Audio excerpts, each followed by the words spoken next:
உங்ககிட்ட இருக்கிற ஏதாவது ஒரு பொருள் எடுத்துக்கோங்க. உதாரணத்துக்கு இந்த மாதிரி ஒரு டைரி. இந்த டைரி எப்படி உருவாக்கியிருப்பாங்கன்னு நம்ம எல்லாருக்குமே தெரியும். மரத்துல இருந்து பேப்பர் எடுத்து அந்த பேப்பர்ல இருந்து இந்த டைரியை உருவாக்கியிருப்பாங்க.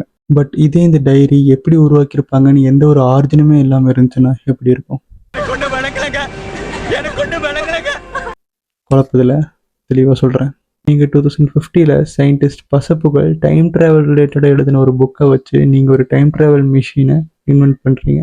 இப்போ நீங்க கிரியேட் பண்ண டைம் டிராவல் மிஷினுக்கு காரணமா இருந்த சயின்டிஸ்ட் பசப்புகளுக்கு தேங்க்யூ சொல்லணும்னு நீங்க கிரியேட் பண்ண டைம் டிராவல் மிஷின்லயே டைம் டிராவல் பண்ணி 2010ல இருக்கிற சயின்டிஸ்ட் பசப்புகளை போய் மீட் பண்றீங்க.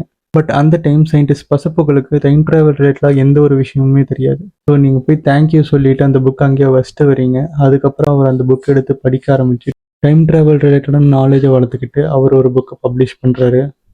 இப்போ அந்த புக் உங்ககிட்ட இருந்து ஆரிஜின் ஆச்சா இல்ல சயின்டிஸ்ட் பசப்புகள் கிட்ட இருந்து ஆரிஜின் ஆச்சா? கன்ஃபியூசிங்கா இருக்குல்ல?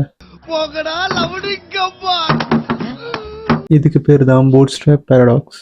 1941ல சயின்ஸ் ஃபிக்ஷன் ரைட்டரான ராபர்ட் ஏ ஹென்லின் அவரோட பை ஹிஸ் பூட்ஸ்ட்ராப்ங்கிற புக்கில் இந்த ஒரு பாராடாக்ஸை வச்சு ஒரு ஸ்டோரியை சூப்பராக எக்ஸ்பிளைன் பண்ணியிருப்பாரு.